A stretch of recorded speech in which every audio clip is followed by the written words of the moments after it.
The deep, sweltering landscape of Macon County, Alabama, during the darkest and most unforgiving depths of the Great Depression, served as the grim backdrop for an unfolding tragedy that would forever alter the landscape of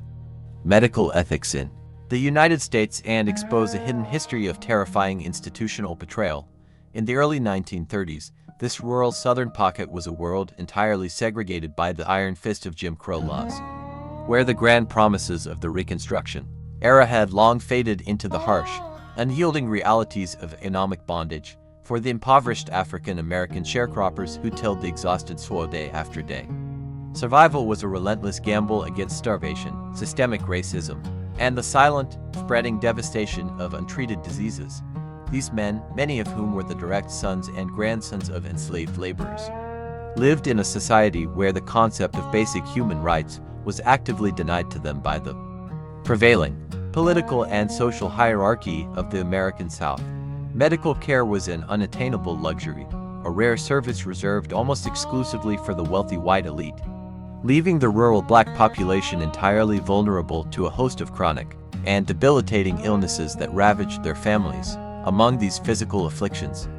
none was more whispered about in fear or more profoundly misunderstood by the local community than what they colloquially referred to as bad blood. This vague, catch-all phrase was used by the rural laborers to describe a wide, confusing spectrum of physical ailments, encompassing everything from chronic fatigue, severe anemia, and painful rheumatism to the secret, creeping devastation of syphilis. Syphilis, a highly contagious and profoundly destructive bacterial infection, was rampant throughout the cotton fields of Macon County, largely due to the absolute lack of public sex education, preventative medical resources, or accessible healthcare clinics for minorities. The sheer scale of this localized epidemic eventually caught the attention of the United States Public Health Service, a federal agency possessed of immense authority when it came to national healthcare initiatives.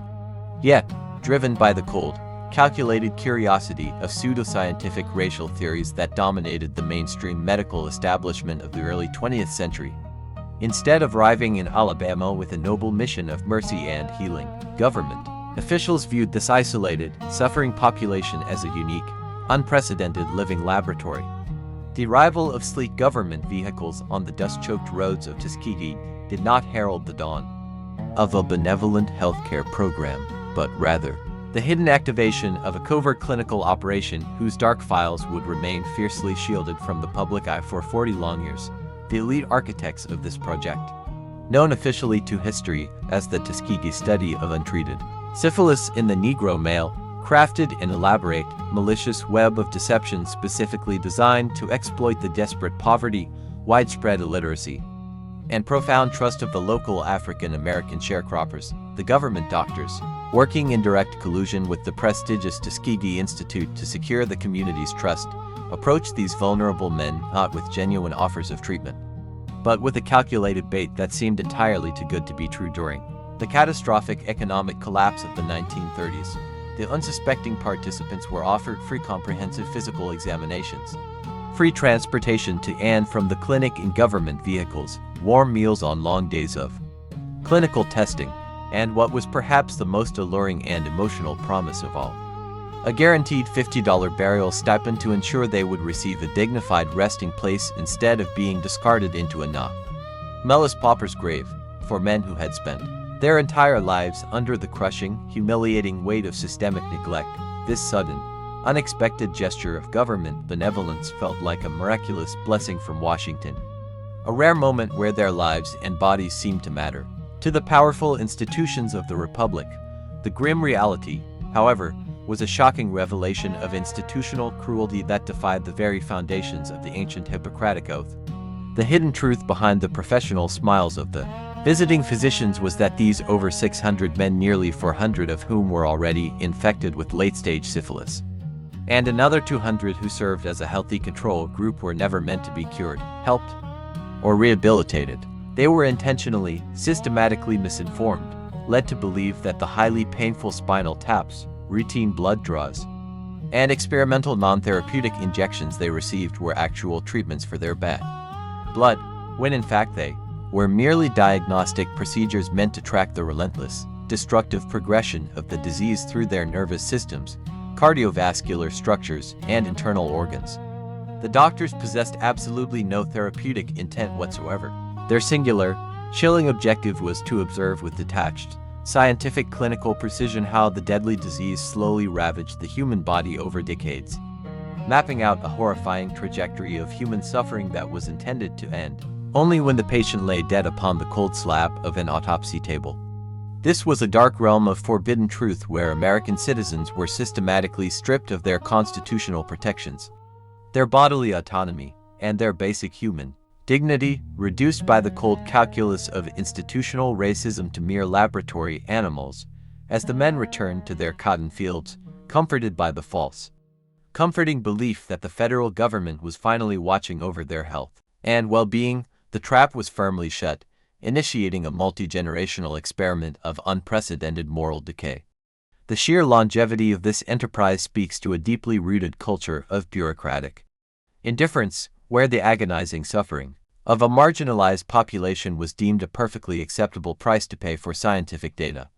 This opening chapter of the Tuskegee experiment sets the stage for a narrative of profound human drama, a dark chapter of American history that reveals what happens when absolute power operates in absolute secrecy, creating a lasting legacy of trauma, anger,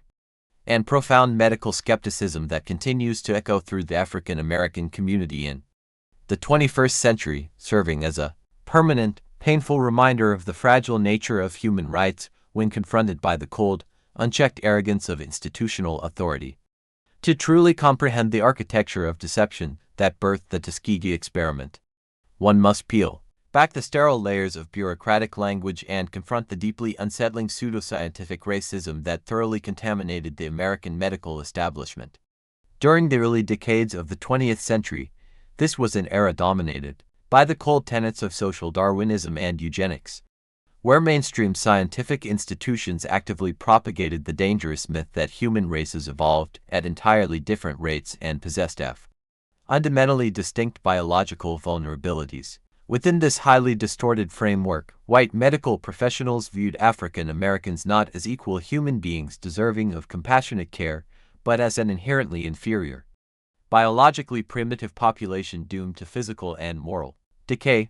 Prominent physicians of the era openly published peer-reviewed papers arguing that the physiological structure of black individuals made them uniquely susceptible to venereal diseases,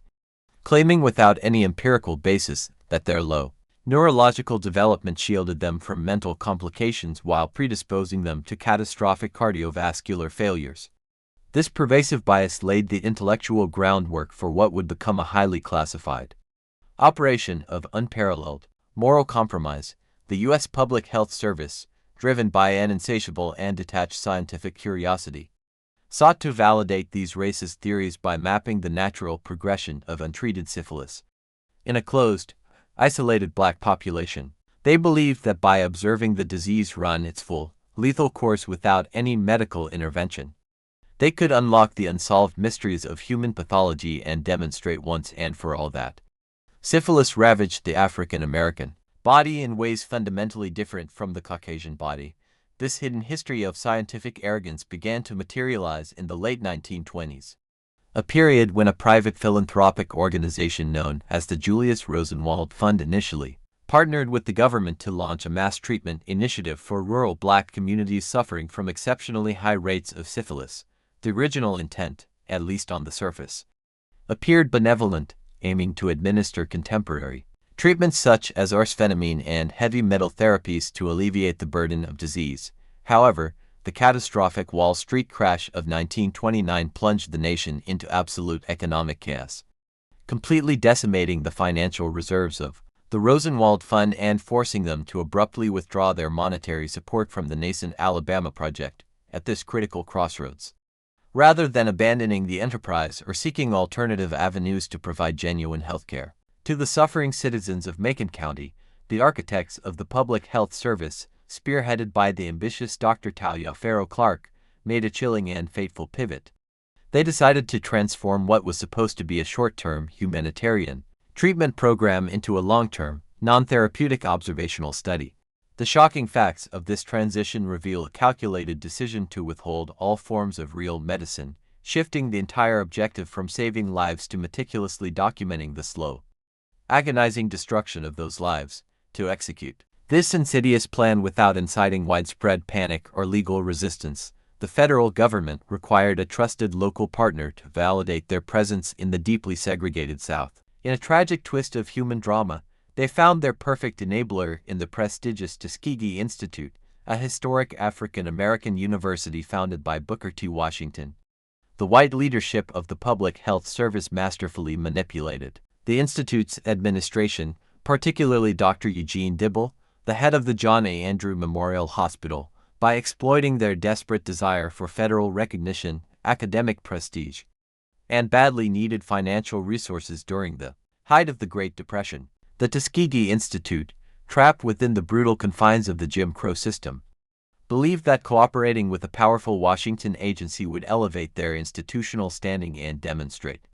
the professional capabilities of black medical professionals to a skeptical white nation. This desperate pursuit of respectability politics blinded the local leadership to the monstrous reality of the contract they were signing, effectively turning a sanctuary of black empowerment into the physical staging ground for an unprecedented campaign of institutional deception. Dr. Clark and his colleagues carefully designed the study's protocol to ensure absolute control over the subjects, creating a bureaucratic machinery that treated human beings as mere statistical data points. The administrative dark files of the project outlined a strategy of total non-disclosure, ensuring that the men would never receive a formal diagnosis or understand the true nature of the deadly pathog, and multiplying within their bloodstreams. The medical establishment weaponized the profound illiteracy and economic vulnerability of the sharecroppers, crafting a false narrative around the concept of bad blood to mask the deliberate withholding of life-saving interventions. Every blood draw, every invasive physical exam, and every dangerous procedure was presented to the community as a cutting-edge form of government therapy, transforming the local clinic into a theater of profound manipulation. This was not an accidental oversight or a failure of communication, but a highly organized, state-sanctioned conspiracy driven by an unyielding institutional authority that viewed marginalized humanly, thus as entirely expendable in the pursuit of scientific data. The architecture of deception was so flawlessly constructed that it resisted any internal ethical scrutiny for decades, establishing a fortress of silence where the screams of the victims were muffled by the rustle of official medical charts and the clinking of laboratory test tubes. By the time the study was fully operational in late 1932, the federal government had successfully constructed a self-sustaining system of human experimentation that operated completely outside the boundaries of human decency, leaving an indelible stain on the history of American medicine and setting a terrifying precedent for how absolute power can corrupt the very institutions sworn to protect public welfare. Behind every monstrous bureaucratic machine that operates against human rights, there is almost always a trusted human face that makes the unthinkable appear entirely normal, and in this true story of hidden history, that face belonged to a highly complex figure whose role in the agonizing human drama of Tuskegee remains one of the most haunting unsolved mysteries of medical betrayal. To fully comprehend how the United States Public Health Service managed to maintain total, unquestioned control over hundreds of unsuspecting men for long decades without a single one of them discovering the shocking facts of their own engineered doom, we must carefully strip away the institutional veil and examine the dark, symbiotic partnership between the cold scientific puppet master, Dr. Raymond Vonderlehr, and his fiercely dedicated local enabler, Nurse Eunice Rivers. Dr. Vonderlehr, who assumed operational leadership of the non-therapeutic study in the mid-1930s, was an ambitious physician possessed of an unyielding bureaucratic authority and a chilling clinical detachment that perfectly typified the mainstream medical elite of the early 20th century. He did not view the impoverished African-American sharecroppers of Macon County as suffering human patients deserving of the sacred protections of the Hippocratic Oath, but rather as living, breathing laboratory specimens whose gradual physical degeneration had to be meticulously catalogued down to the microscopic level for the advancement of scientific literature. It was Vonderlehr who aggressively codified the study's protocol of absolute, total deception, implementing highly invasive, dangerous, and excruciatingly painful diagnostic procedures like spinal taps, which he deliberately and maliciously mislabeled in official correspondence as a special, free, high-tier government treatment for their supposed bad blood. Von der Leyen understood with perfect clarity that these uneducated rural laborers would naturally flee from the clinic and refuse to cooperate with such terrifying, painful procedures if they possessed even a glint of the forbidden truth, so he engineered a brilliant, highly manipulative administrative strategy that required a deeply trusted, empathetic insider to bridge the immense racial divide in the brutally segregated American South. Enter Nurse Eunice Rivers, a proud, highly capable African-American woman who had graduated from the prestigious Tuskegee Institute's nursing program and possessed an authentic, deeply rooted desire to uplift and care for her vulnerable community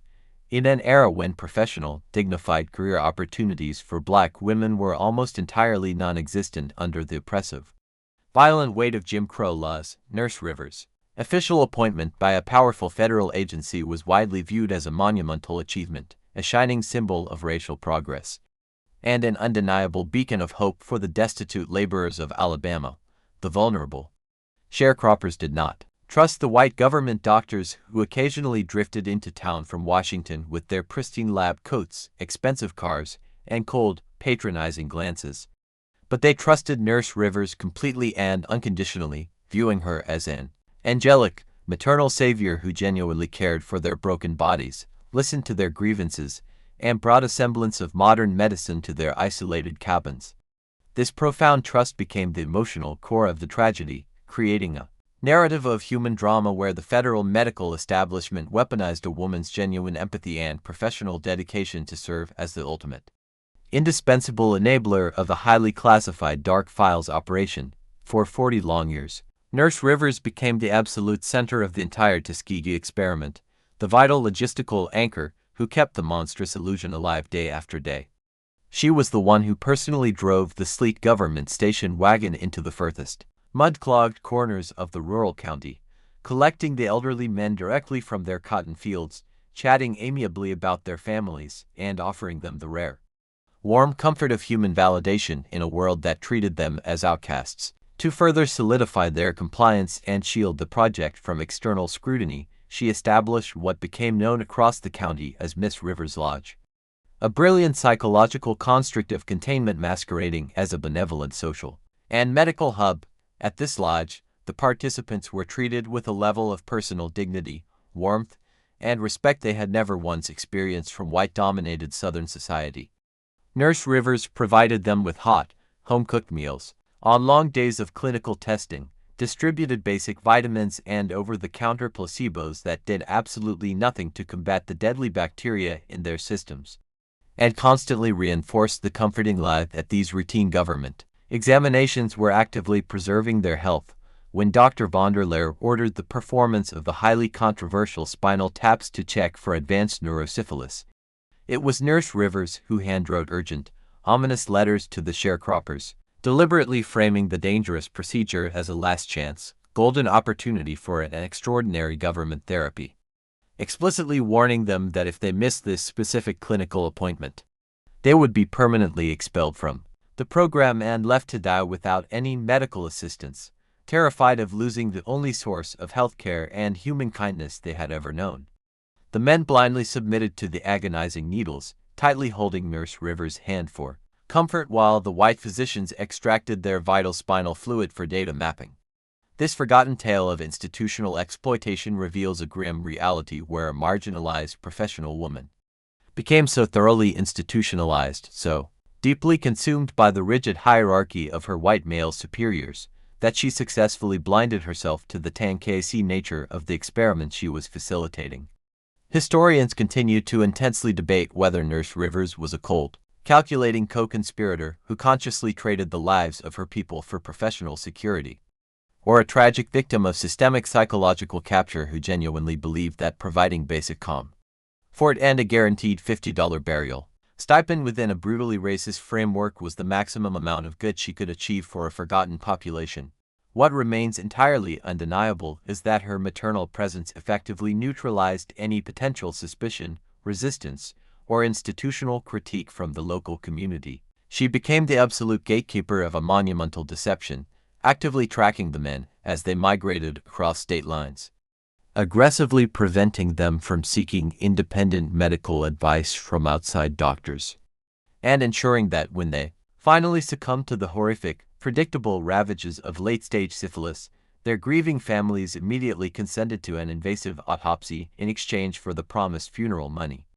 thereby delivering the final, dead laboratory specimen to Dr. von der Leer's cold scientific archive and demonstrating how easily human virtue can be weaponized when absolute power operates in absolute secrecy. The global landscape shifted dramatically during the tumultuous years of the 1940s as World War II raged across distant continents, bringing with it an extraordinary medical breakthrough that should have signaled the immediate, joyful conclusion of the Tuskegee study, yet instead initiated its most terrifying and dark chapter of forbidden truth. In 1943, penicillin emerged onto the global stage not merely as a routine pharmaceutical advancement, but as a verified, absolute medical miracle capable of completely eradicating the deadly syphilis bacteria from the human body safely, swiftly, and permanently, for the first time in human history, an agonizing, progressive disease that had terrorized human civilizations for centuries could be entirely cured with a simple, inexpensive course of antibiotics, transforming what had been a lifetime death sentence into an easily manageable medical condition. This shocking fact meant that the elite architects of the U.S. Public Health Service were suddenly confronted with a monumental, undeniable moral choice that would forever define the true ethical soul of American institutional authority. The human and compassionate path was blindingly obvious to any rational mind. Administer this newly discovered miracle drug to the impoverished, infected African American sharecroppers of Macon County, heal their broken bodies, and celebrate a monumental victory for public health and human decency. Instead, the leadership of the project viewed the historical arrival of penicillin not as a life-saving blessing, but as a direct, existential threat to the survival of their highly classified non-therapeutic experiment. If these living laboratory specimens received the cure, the decades of meticulous data collection, the closely tracked trajectories of late-stage physical destruction, and the ultimate scientific prize of harvesting their corrupted organs on the cold autopsy table would be completely ruined. What followed was a cold, calculated campaign of active denial and absolute power that reveals the true story of how deeply entrenched systemic cruelty had become within the American medical establishment. Rather than allowing the bright light of medical science to reach these vulnerable, trusting citizens, the government, doctors chose to lock away the truth in their administrative dark files, launching a jaw-dropping, highly organized logistical effort to systematically block every single participant from ever receiving penicillin from any source whatsoever. This grim reality of state-sanctioned malice reached a fever pitch during the mass military mobilization of American men for the Second World War, when local draft boards across the state of Alabama began summoning young men for military service. Several of the younger Tuskegee participants were called up to serve their nation, a bureaucratic process that automatically triggered standard, rigorous military medical examinations. Under normal circumstances, the United States military required all drafted personnel found to be infected with venereal diseases to be immediately treated with full doses of penicillin before deployment, an institutional mandate designed to ensure a healthy, combat-ready fighting force, to prevent their human laboratory specimens from being accidentally cured by the fast-moving gears of the military machine. The Public Health Service executed an extraordinary, aggressive bureaucratic intervention. Government officials compiled a highly secret, localized registry containing the exact names of all 600 Tuskegee subjects and formally delivered this list directly to the Selective Service Draft Boards, explicitly ordering military physicians and local draft officers under the weight of federal institutional authority to completely withhold all forms of real medicine and syphilis treatment from these specific men. The drafted sharecroppers were actively rejected from military service under the false, engineered pretense of physical unfitness, left entirely blind to the hidden history that their own government had actively intervened to ensure they remained infected with a deadly, degenerative pathogen. This absolute deception was not confined merely to the military draft boards. it rapidly expanded into a sprawling, impenetrable fortress of medical containment across the entire state of Alabama. The Public Health Service systematically contacted every public health clinic, rural hospital, and private practitioner operating within a massive geographical radius of Macon County, issuing strict, unyielding directives that forbade them from administering any antibiotic treatments to the listed men, effectively blacklisting them from the entire modern medical system. When mobile medical vans sponsored by the federal government toured the impoverished rural communities of the American South to distribute penicillin to the general public to combat a rising national venereal disease epidemic, the Tuskegee doctors stood as ruthless, unseen gatekeepers, cross-referencing every local resident who came forward against their master list of experimental subjects. If an unsuspecting participant unknowingly walked into a clinic seeking help for a severe infection, a painful injury, or a completely unrelated illness, they were quietly turned away or given ineffective, harmless placebos like aspirin or iron tonics. Their universal right to life systematically bartered away for the sake of an uninterrupted scientific timeline. This forgotten tale of clinical fascism demonstrates the terrifying lengths to which an entrenched, unchecked bureaucracy will go to preserve its own twisted research agenda when operating completely outside the boundaries of human decency and moral restraint. The men returned to their grueling labor in the dust-choked cotton fields, totally unaware that a safe, painless, and complete cure was sitting in absolute abundance on the shelves of clinics just a few miles away from their cabins, separated from them by an invisible wall of state-sanctioned malice. The sheer psychological and physical horror of this denial cannot be overstated. As the very doctors these men viewed as their benevolent, godlike protectors were actively working behind closed doors as their prison guards, ensuring that the deadly Spiraceae bacteria continued to multiply unchecked within their bloodstreams,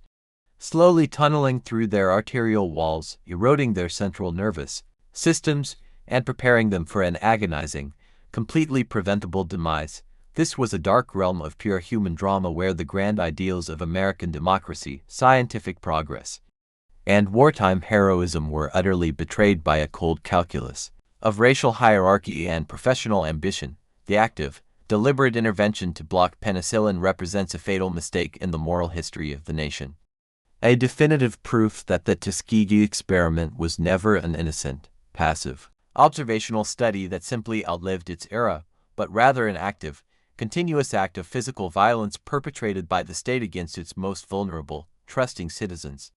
To truly understand the grim reality of the Tuskegee experiment, one must look past the sterile, bureaucratic language of official clinical reports and confront the raw, visceral nightmare of late-stage syphilis as it systematically dismantled the bodies and minds of the unwitting participants. For the men of Macon County, the physical toll of this hidden history was not an abstract medical concept discussed in elite university lecture halls,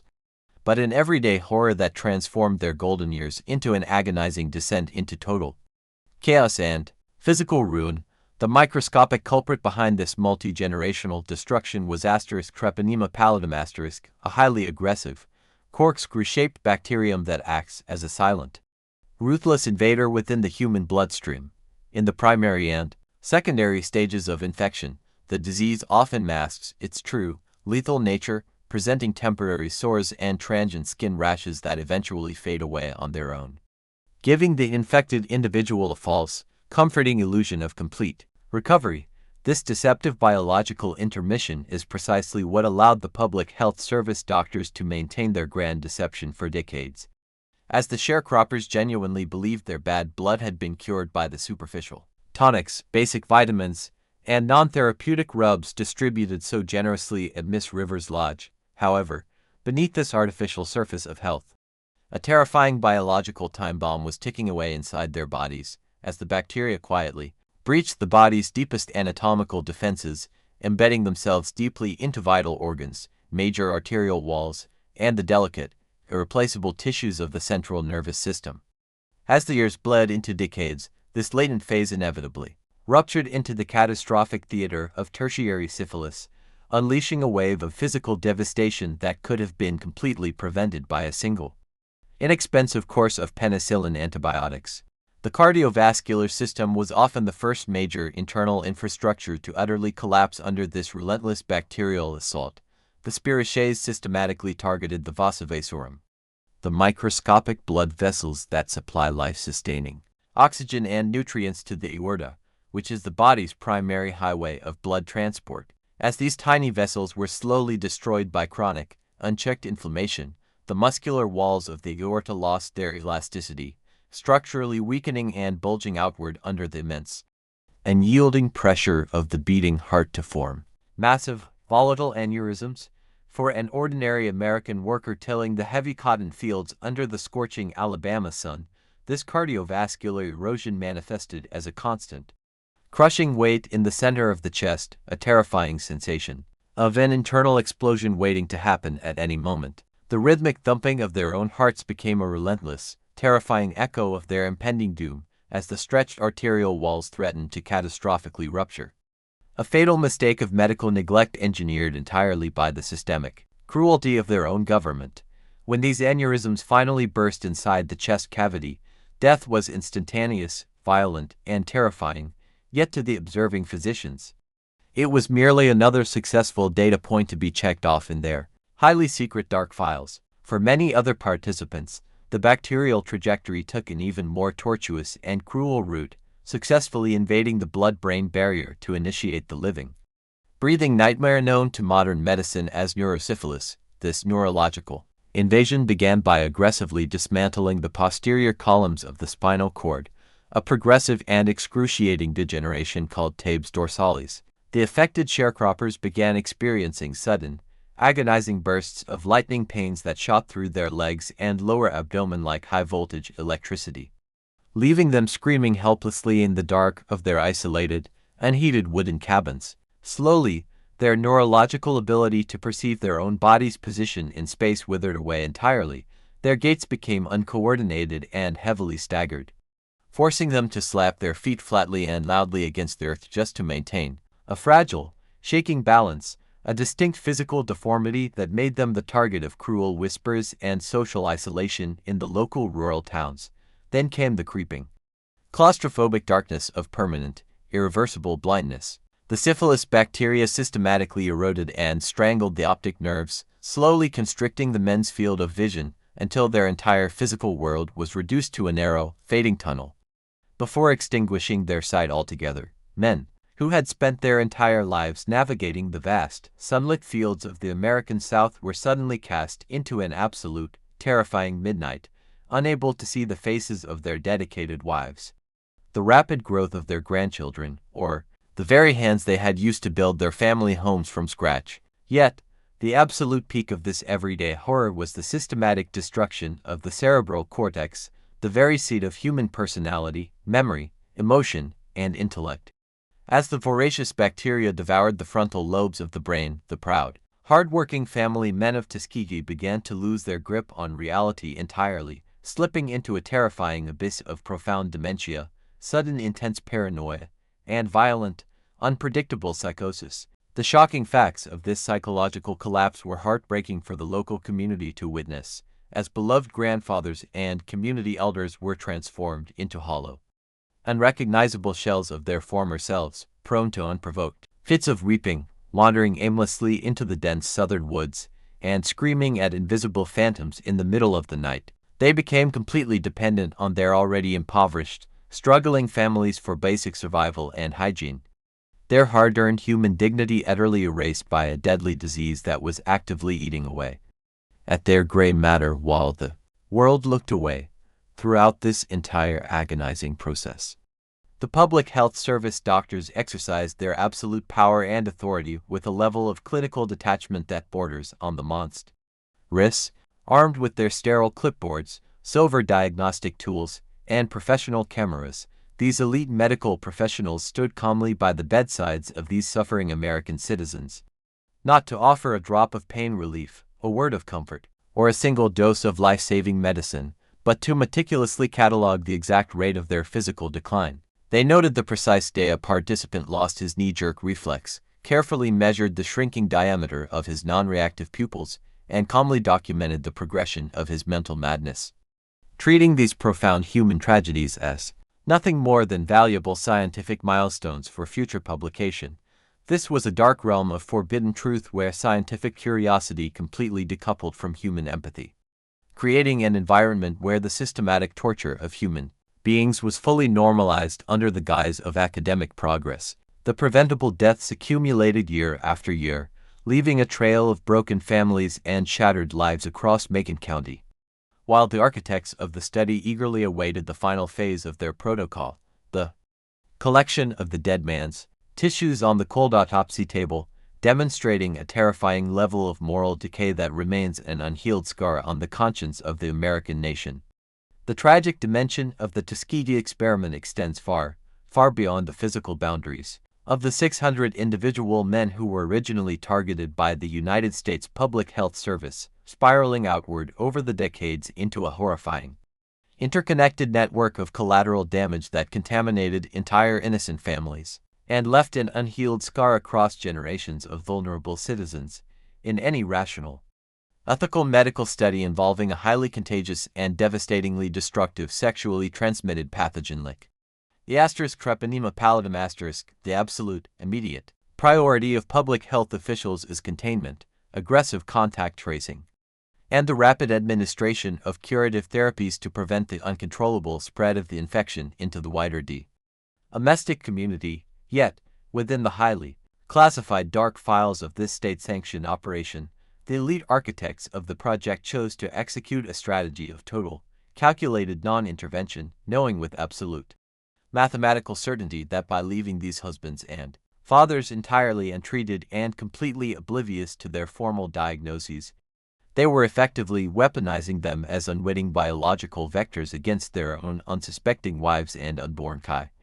children. This chilling reality represents a level of systemic cruelty and institutional malice that was deliberately and systematically omitted from mainstream American history textbooks for generations,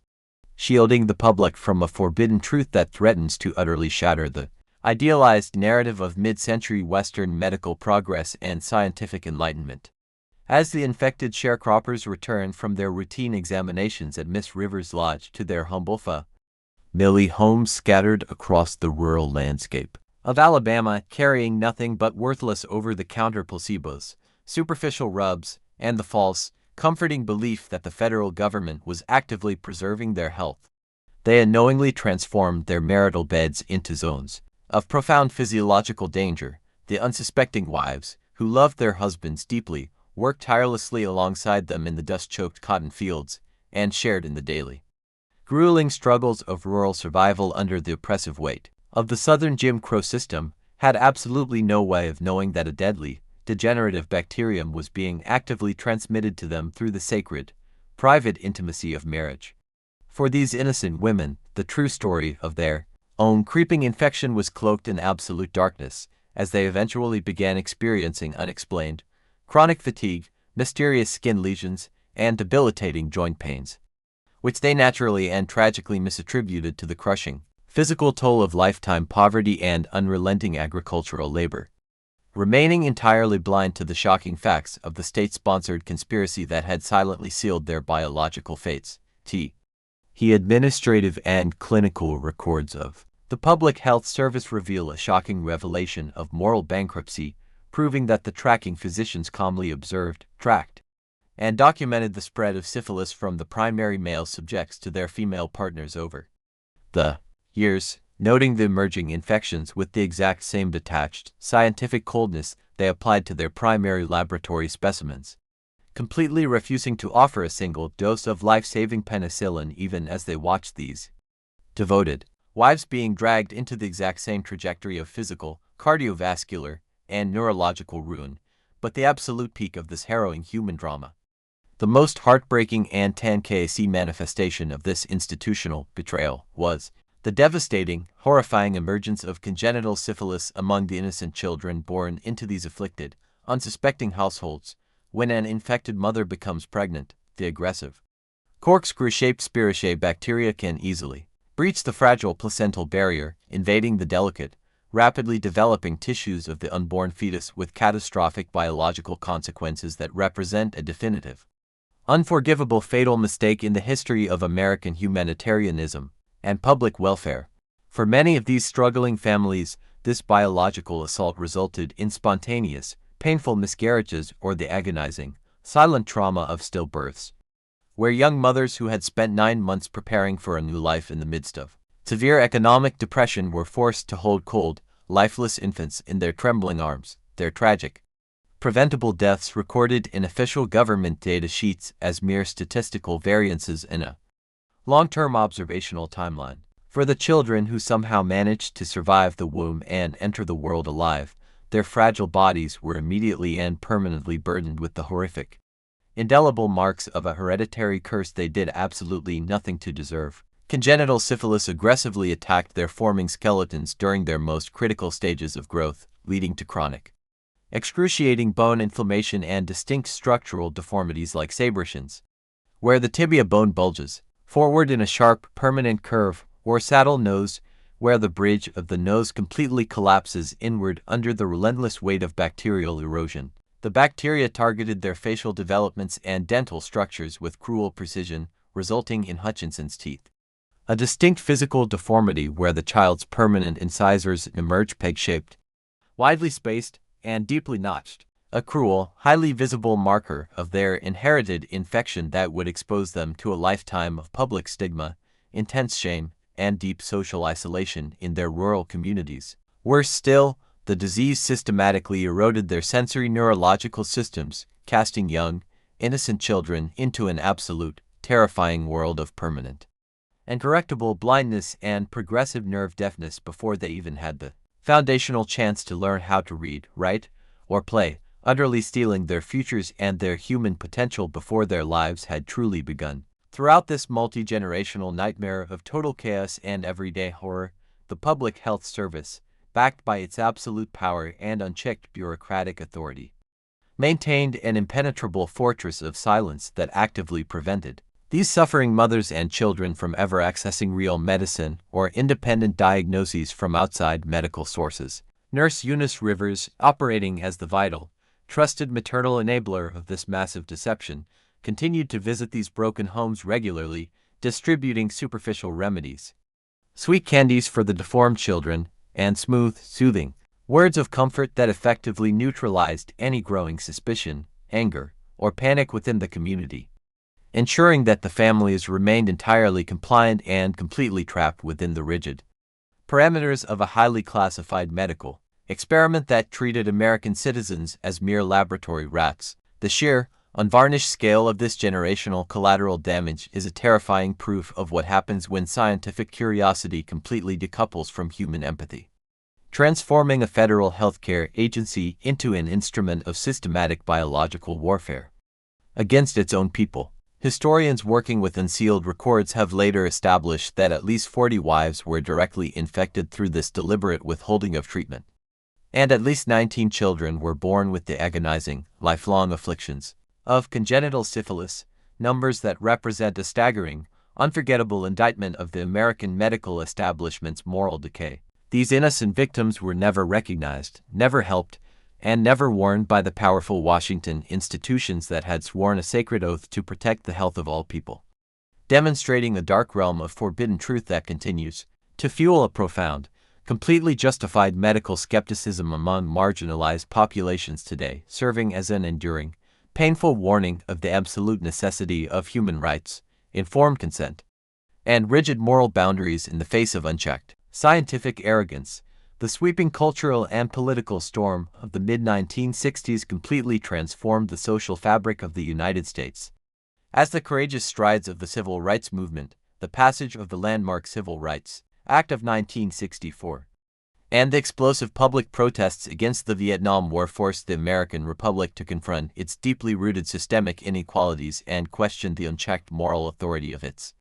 dominant institutions. Yet, while the streets of major American cities echoed with passionate demands for justice, equality, and human liberation, a terrifying,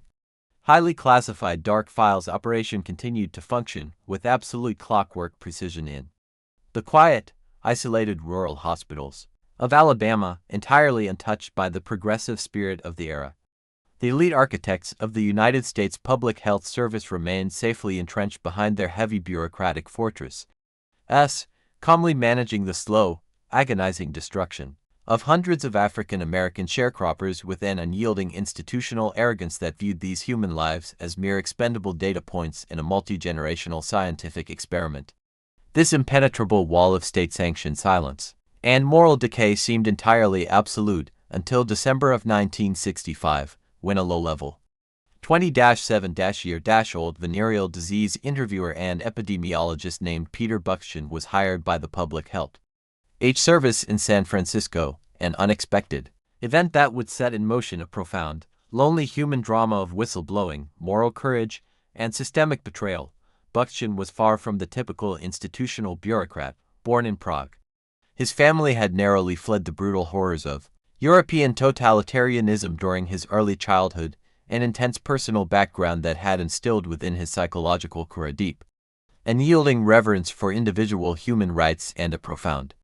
permanent suspicion of state power when it operates in absolute secrecy. Shortly after beginning his routine duties tracking infectious diseases, Buxtun happened to overhear senior medical colleagues casually discussing a highly unique,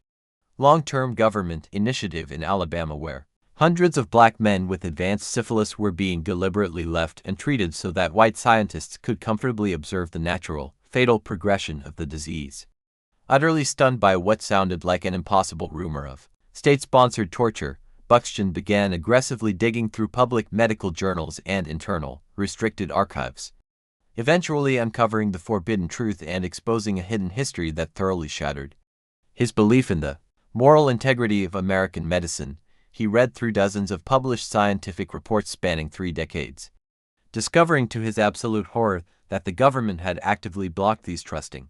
citizens from receiving life-saving penicillin antibiotics during World War II, tracking them across state lines like escaped cattle, and treating their agonizing physical blindness, psychological madness, and cardiovascular deterioration as fascinating laboratory milestones. What disturbed Buxtun most profoundly was the cold, clinical, and completely dehumanizing language utilized by the elite tracking physicians who consistently referred to these living, breathing American workers not as suffering human patients deserving of the sacred protections of the Hippocratic Oath, but as mere laboratory material, experimental units, or clinical specimens whose supreme scientific value could only be fully realized when their corrupted organs were finally harvested on the cold slab of an autopsy table in November of 1966. Driven by an overwhelming sense of moral obligation and refusing to be a silent accomplice to what he accurately recognized as state-sanctioned murder, the young epidemiologist took an extraordinary career gamble by authoring a formal, highly detailed letter of protest addressed directly to the elite leadership of the Public Health Service's Division of Venereal Diseases. In this historic document, Buxtun aggressively challenged the ethical validity of the entire Tuskegee enterprise, explicitly drawing a chilling, undeniable parallel between the ongoing American experiment in Alabama and the monstrous, grotesque human experimentation conducted by Nazi physicians in the concentration camps of World War II, crimes that the United States government had fiercely prosecuted during the historic Nuremberg trials. He argued with absolute clarity that the study had completely outlived any supposed scientific utility, that it represented a catastrophic fatal mistake for the reputation of Western science, and that the federal government was actively violating the fundamental human rights of its most vulnerable, trusting citizens by withholding a safe, immediate, and complete cure. The reaction from the powerful Washington medical establishment was a shocking revelation of bureaucratic coldness, patronizing arrogance, and absolute institutional resistance.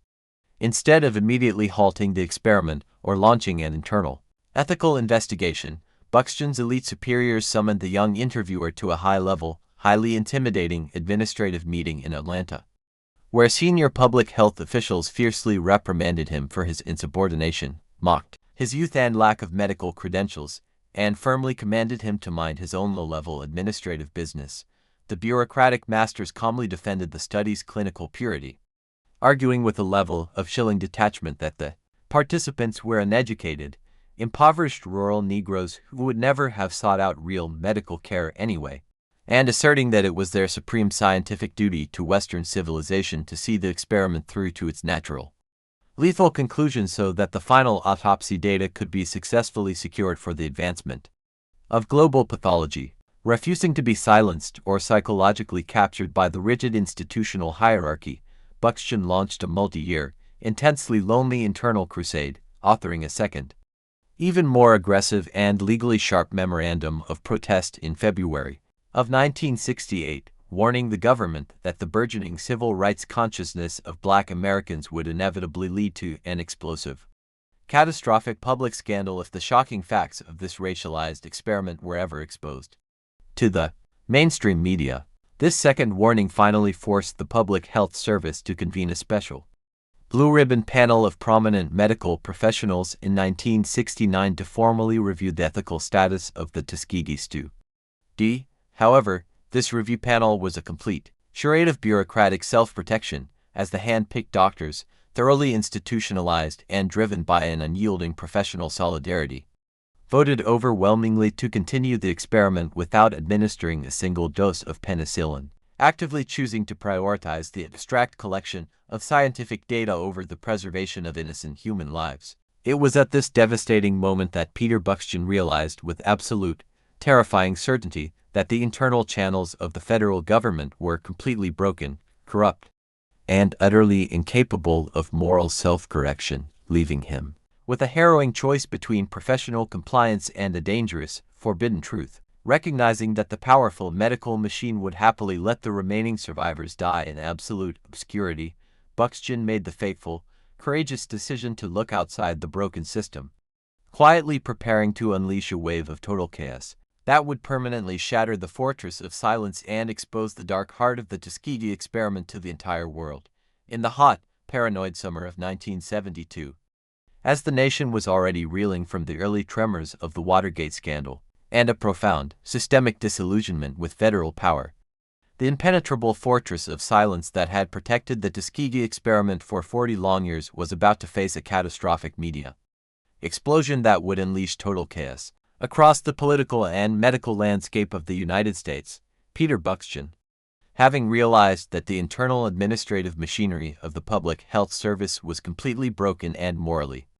bankrupt, made the fateful, courageous decision to bypass the chain of command entirely and smuggle the highly classified dark files out of the shadows, delivering the forbidden truth directly into the hands of a relentless,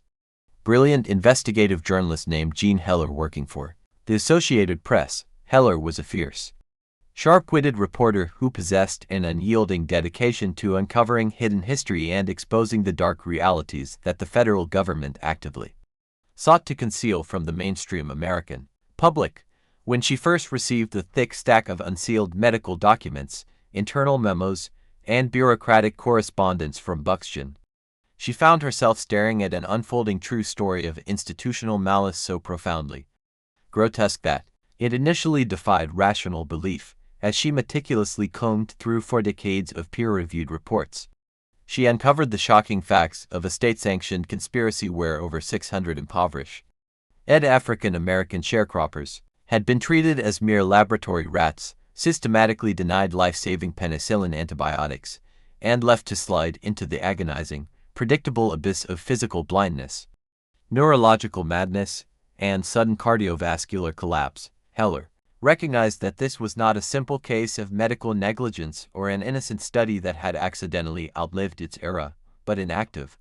continuous act of administrative violence perpetrated by the state against its most vulnerable, trusting citizens, working under immense pressure and absolute secrecy to prevent federal authorities from suppressing the investigation. Heller and her editors at the Associated Press prepared a devastating expose that would strip away the pristine, sterile facade of the American medical establishment once and for all. On the morning of July 25, 1972, the explosive results of her investigative labor erupted onto the front pages of the Washington SDA and the New York Times, sending a profound, paralyzing shockwave through the collective consciousness of the American public. The headline blasted the terrifying truth into the open air, causing millions of ordinary American citizens who had been raised to trust implicitly in the benevolent, moral authority of their federal healthcare institutions to experience a moment of total, shattering cognitive dissonance. The grim reality of the Tuskegee study laid bare a dark realm of pure human drama and systemic racism that fundamentally challenged the idealized narrative of mid-century scientific progress and democratic enlightenment. The mainstream public was suddenly forced to confront the horrifying truth that their own government had actively weaponized a deadly, degenerative bacterium against a marginalized population, operating with a level of clinical detachment and moral decay that bordered on the monstrous. The media explosion ignited an immediate, uncontrollable wildfire of public outrage, intense panic, and profound condemnation, shattering the carefully constructed defenses of the Public Health Service overnight. In the corridors of absolute power in Washington, D.C., the exposure triggered a state of total chaos, as high-level bureaucrats within the Department of Health, Education, and Welfare scrambled frantically to contain the escalating political fallout. Government officials who had comfortably signed off on the study's funding for decades suddenly found themselves under the intense, unforgiving glare of television cameras, their carefully worded press releases utterly useless against the wave of public fury. The administrative dark files were thrown wide open, exposing a culture of bureaucratic indifference where senior medical professionals had consistently voted to prioritize the abstract collection of scientific data over the preservation of innocent human lives. The international community watched in utter amazement as the moral credibility of the world's leading superpower was severely damaged on the global stage, revealing a hidden underbelly of state-sanctioned human experimentation that many assumed was confined strictly to totalitarian regimes. The institutional reckoning reached its dramatic, theatrical peak when the United States Senate launched an immediate, aggressive congressional investigation, spearheaded by Senator Edward Ted Kennedy of Massachusetts. Kennedy, a towering political figure possessed of immense rhetorical power and an unyielding commitment to health care reform, utilized his position as chairman of the Senate Subcommittee on Health to transform the congressional chambers into a cold, blue courtroom of historical accountability. During the intensely emotional Senate hearings, Kennedy and his colleagues directly confronted the elite tracking physicians and public health administrators who had masterfully managed the deception for 40 long years. The televised proceedings became a gripping, real-world, human drama as the senators systematically dismantled the paternalistic, racist justifications offered by the aging medical authorities. The public listened in absolute horror as public health service officials calmly defended their actions on the witness stand, demonstrating a level of chilling detachment and professional solidarity that thoroughly shocked the nation. Kennedy fiercely condemned the experiment as an outrageous, unforgivable outrage, explicitly drawing a definitive parallel to the monstrous medical atrocities prosecuted during the historic Nuremberg trials, and declaring that the Tuskegee study represented a catastrophic fatal mistake that had permanently compromised the ethical soul of American science. Trapped within an inescapable vice of media exposure, congressional fury, and imminent legal catastrophe, the federal government had absolutely no choice but to bring the monstrous enterprise to an abrupt, disgraceful conclusion. In late October of 1972, an ad hoc advisory panel formally ordered the immediate, unconditional termination of the Tuskegee study, bringing a sudden, unceremonious end to 40 years of clinical fascism. Yet,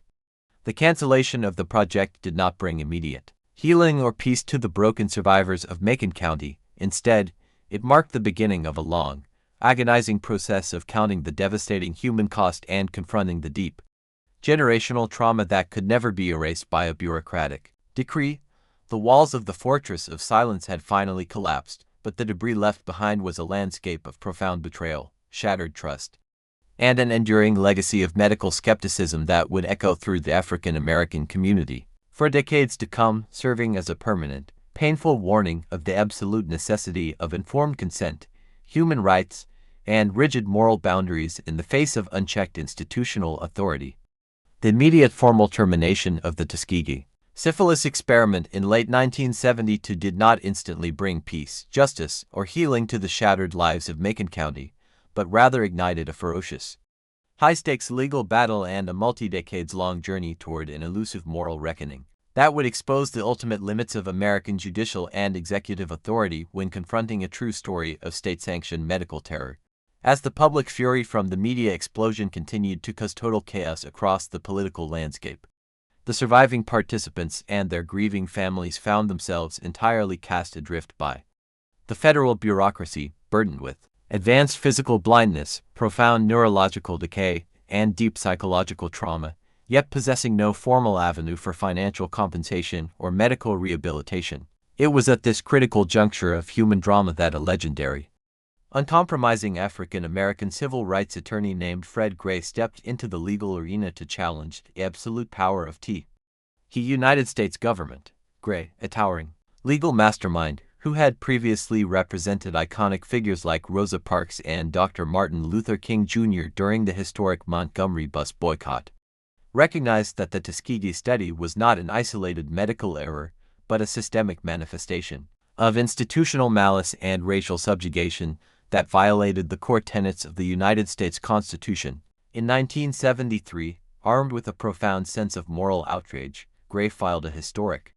massive $1 billion class action lawsuit in the federal district court on behalf of the survivors and the heirs of those who had already perished, accusing the U.S. Public Health Service and its institutional partners of gross negligence, racial discrimination, and an unconstitutional deprivation of life without due process of law. The ensuing legal proceedings pulled back the veil on the hidden history of federal defense strategies, as government lawyers aggressively sought to minimize federal liability, using dense bureaucratic technicalities to shield the state from full accountability, while the aging, impoverished sharecroppers sat in the cold blue courtroom, their deformed bodies and blind eyes serving as an undeniable, shocking revelation of the everyday horror they had endured for 40 long years. Recognizing that a protracted, public trial would continue to severely damage the moral credibility of the American nation on the global stage, the federal government abruptly chose to avoid a definitive judicial verdict by entering into intense, out-of-court settlement negotiations, which ultimately culminated in a landmark $10 million financial settlement in late 1974. Under the strict parameters of this legal compromise, the government agreed to distribute monetary compensation to the victims. Divided into distinct administrative categories, surviving syphilitic participants received approximately $37,000. The heirs of deceased infected men were awarded $15,000, while the healthy control subjects received $16,000. Furthermore, the settlement mandated the permanent establishment of the Tuskegee Health Benefit Program, an institutional mechanism designed to provide complete, lifetime medical care, pharmaceutical resources, and guaranteed burial benefits, not only to the surviving men, but also to their infected wives, widows, and children who had contracted congenital syphilis through the deliberate withholding of penicillin treatment. However, this hard-fought legal victory carried a profoundly bitter sting of moral compromise, because as a standard condition of the out-of-court settlement, the federal government was allowed to completely avoid any formal admission of legal wrongdoing, constitutional violation, or criminal culpability. Not a single elite tracking physician, public health administrator, or bureaucratic puppet master who had masterfully managed the deception for decades ever faced criminal prosecution, a loss of medical license, or a personal financial penalty, leaving the structural roots of systemic racism entirely intact and forcing the victims to bear an unhealed scar of incomplete justice. As the decades bled from the 1970s into the late 1990s, a profound, heavy silence once again settled over the legacy of the experiment. The surviving men continued to age and die off one by one in absolute obscurity, their numbers dwindling rapidly, while mainstream American history textbooks consistently ignored the tank-see nature of their sacrifice, treating the tragedy as a forgotten tale of a bygone era rather than a living, breathing warning of unchecked scientific arrogance. By the mid-1990s, a dedicated coalition of historians, bioethicists, and civil rights advocates formed the Tuskegee Syphilis Study Legacy Committee, launching an aggressive public campaign to demand a formal, official presidential apology, arguing with absolute clarity that the lingering poison of medical skepticism among African Americans could never be healed until the highest office of absolute power in the Republic formally acknowledged the state's crimes. This historical crusade reached its emotional, theatrical peak on May 16, 1997, when President Bill Clinton stood before a packed, hushed audience in the Grand East Room of the White House to deliver a historic, unprecedented executive address. Surrounded by 5 of the remaining 8 elderly survivors, including the clear-voiced, 94-year-old Herman Shaw, Clinton stepped to the presidential podium to shatter 25 years of official executive avoidance. The true story of that afternoon was a masterclass in national contrition, as the president explicitly used his global platform to pull the forbidden truth into the absolute light of day. Clinton looked directly into the faded eyes of the survivors and declared with profound emotional weight that what the United States government did was shameful, deeply, profoundly, and morally wrong, explicitly stating that the federal government had made a fatal mistake by orchestrating a study that was so clearly, undeniably racist and wrapped in absolute deception. The president's speech directly addressed the core architecture of the betrayal, acknowledging that the state had systematically broken its foundational promises to its citizens, wrapped its actions in a sterile cloak of scientific necessity, and treated human beings as mere clinical specimens instead of equal children of God. For the elderly survivors sitting in their finest Sunday suits beneath the glittering chandeliers of the White House, the presidential apology represented a monumental, deeply tearful restoration of their human dignity, an official confirmation that their decades of agonizing suffering were finally validated by the V.R. Republic that had engineered their doom. Herman Shaw, stepping forward to speak on behalf of his deceased brothers, captured the profound human drama of the moment by stating that they were glad to finally be at the White House to receive the historic apology, noting that while the physical and emotional scars would never completely vanish, the official recognition proved that they were no longer hidden history, but a living testament to survival, resilience, and the unyielding strength of the human spirit. Yet, as the applause faded through the halls of absolute power, the complex legacy of the presidential apology remained deeply contested, serving as a permanent reminder that while words can validate historical trauma, they cannot instantly rewrite 40 years of state-sponsored violence or magically dissolve the profound, generational architecture of distrust left in the wake of the Tuskegee experiment. The far-reaching echoes of the Tuskegee syphilis experiment did not simply evaporate into the historical archives of the late 20th century upon its official termination, but instead hardened into a permanent, structural monument of collective trauma that continues to profoundly define the fractured relationship between marginalized communities and the American medical establishment to this very day. This is the ultimate, unhealed scar of a hidden history, a dark chapter of institutional malice that fundamentally rewritten the psychological fabric of an entire nation and left a legacy of deep, systemic distrust that no presidential apology, financial settlement, or legislative reform could ever hope to fully dissolve or erase from memory. The immediate legislative response to the shocking facts of the exposure was the passage of the National Research Act of 1974, a monumental institutional mechanism designed by Congress to prevent the terrifying abuses of absolute power by establishing strict federal regulations for human subject research and creating the National Commission for the Protection of Human Subjects of Biomedical and Behavioral Research. This commission eventually produced the historic Belmont Report of 1979, which codified the foundational principles of modern biomedical ethics: respect for persons, beneficence, and justice, and mandated the creation of institutional review boards to act as independent, ethical gatekeepers against scientific arrogance, ensuring that informed consent would become an absolute, universal requirement across the entire medical system. Yet, while the sterile, administrative landscape of American medicine rapidly evolved to implement these defensive legal frameworks to protect human rights, the raw human drama of the Tuskegee tragedy continued to deep fester within the collective consciousness of Black America, transforming the localized clinical atrocity in rural Alabama into a universal, haunting symbol of medical apartheid and systemic cruelty. The true story of this enduring legacy manifests in the 21st century as a profound, transgenerational medical skepticism that actively shapes public health outcomes and exacerbates racial health disparities, serving as a stark, everyday warning that when a powerful state weaponizes healthcare against its own citizens, the resulting psychological trauma far outlives the original corporate or bureaucratic architects of the deception. Sociological and public health data consistently demonstrate that the ghost of Tuskegee directly influences medical avoidance among African Americans, fueling a deeply rooted,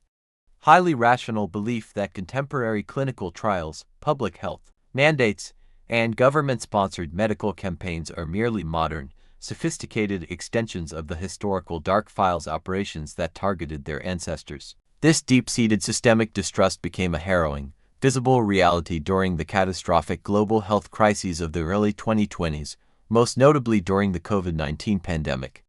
when public health officials and media commentators expressed shock and confusion at the immense, widespread vaccine hesitancy observed within African American communities across the country. Mainstream analysis frequently committed the fatal mistake of misinterpreting this hesitation as a product of simple ignorance, lack of education, or anti-science sentiment, completely ignoring the forbidden truth that this skepticism was a highly sophisticated, self-protective cultural defense mechanism deeply rooted in the historical memory of a people who know with absolute certainty that their own federal government once actively blocked a verified, absolute medical miracle like penicillin for 40 long years just to harvest dead organs on an autopsy table. The trauma of this forgotten tale creates an invisible barrier in modern healthcare,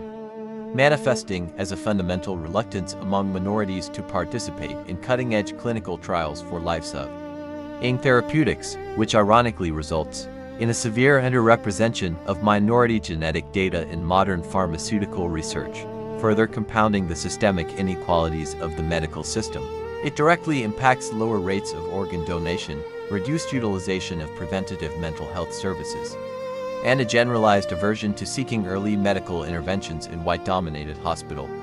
settings, meaning that the deadly bacterial legacy of the Tuskegee experiment is still actively claiming innocent black lives today through the psychological vector of shattered trust. This is a dark realm of ongoing human drama where the historical crimes of the state continue to actively penalize the health and longevity of contemporary citizens, proving that a nation cannot easily heal its systemic wounds without actively dismantling the deep-rooted cultural structures of institutional racism that allowed such crimes to occur in absolute secrecy. The enduring lesson of this catastrophic experiment is that scientific progress must never, under any circumstances, be allowed to decouple from basic human empathy, moral integrity, and absolute accountability, serving as a permanent warning to all future generations that the pursuit of knowledge, when guided by a paternalistic belief in racial hierarchy, will inevitably devolve into an instrument of clinical fascism and profound moral decay. To truly honor the memory of the 600 sharecroppers who were betrayed by the republic they trusted, contemporary society must move beyond empty rhetoric and actively work to rebuild the sacred bridge of medical trust through genuine institutional transparency, community empowerment, and the absolute protection of human dignity for all people regardless of race, wealth, or social status. As we finally close this harrowing journey through one of the most terrifying unsolved mysteries of the American past, we are left with a vital, pressing question that demands the attention of every conscious citizen. How can we as a society truly ensure that the dark fortresses of state secrecy never again rise to exploit the vulnerable among us? And what role will you play in guarding the flame of human rights against the cold calculus of institutional arrogance? If this true story of hidden history, profound human drama, and the relentless fight for medical justice has opened your eyes to the dark realities that are systematically omitted from mainstream all textbooks, please take a brief moment to support our mission of historical illumination by hitting the like button, sharing this video with everyone who needs to hear the truth, and subscribing to our channel right now to ensure you never miss our upcoming deep dives into the nation's most classified files. We believe that true history belongs to the people, so we aggressively encourage you to leave a thoughtful comment below sharing your personal perspective on how America can finally heal this enduring